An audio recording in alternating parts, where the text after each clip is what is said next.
एक जंगल में एक मृत शव मिला। मेहुल मौत की जांच के लिए अपराध स्थल पर पहुंचा। मृत शरीर पर या उसके पास कोई खून नहीं था। कुछ फिंगरप्रिंट के निशान पीड़ित की गर्दन पर पाए गए। मेहुल ने जंगल की तलाशी ली और 4 संदिग्धों को पाया। कंकाल, मैं किसी की हत्या क्यों करूँगा?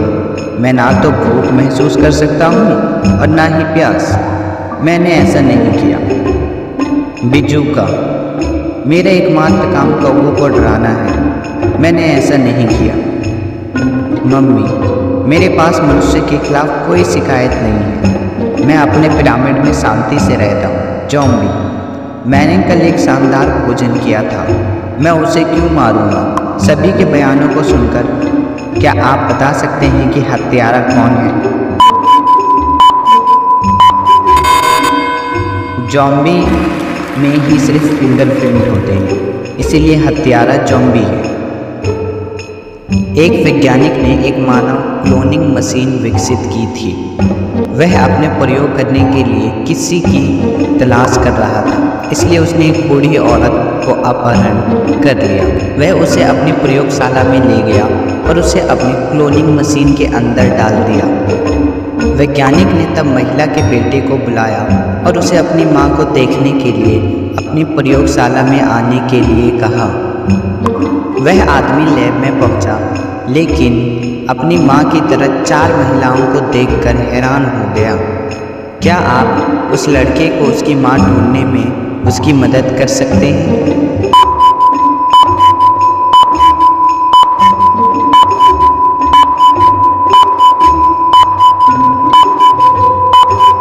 ऑप्शन नंबर सी सही है। महिला के बुरे बाल थे, वह ही उसकी मां है। स्टेला अपनी बेटी के साथ पार्क गई थी।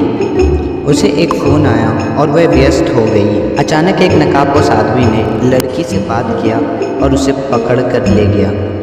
स्टेला सिर्फ अपहरणकर्ता की एक झलक देख पाई थी। स्टेला ने तुरंत डिटेक्टिव मेहुल को फ़ोन लगाया। मेहुल घटना स्थल पर पहुंचा और स्टेला से पूरी घटना का वर्णन किया।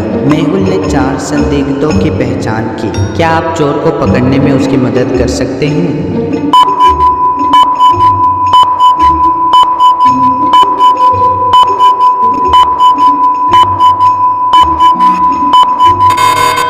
अपहरणकर्ता के पास तीसरे आदमी की तरह उसकी गर्दन पर जन्म का निशान था। तीसरा आदमी ही अपहरण करता है। 4 लोग एक ट्रेन में यात्रा कर रहे थे। ट्रेन सुंदर बगीचों और पहाड़ों से होकर गुजर रही थी। थोड़ी देर में ट्रेन एक सुरंग के माध्यम से जाती है और यहाँ बहुत अंधेरा हो जाता है। जब ट्रेन सुरंग से बाहर आती है तो नैन्सी का ब्रैज लापता हो जाता है। वह आसपास बैठे सभी लोगों से पूछताछ करता है। जॉ, मैं कॉफ़ी पी रहा था। एडम, मैं सो रहा था। गौरी, मैं अखबार पढ़ रहा था। क्या आप बता सकते हैं तीनों में से किसने नैन्सी का ब्रेस चोरी किया है?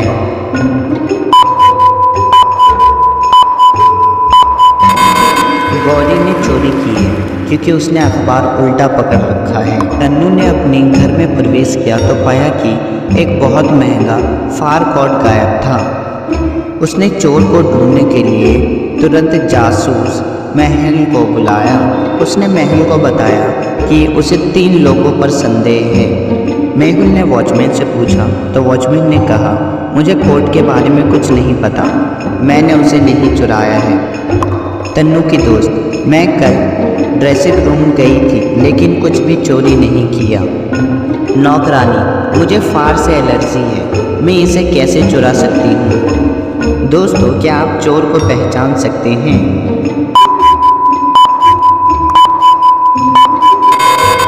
नौकरानी ने कहा कि उसे फार से एलर्जी है, लेकिन उसके घर में एक बिल्ली है। वह झूठ बोल रही है, उसने ही कोट चुरा लिया है।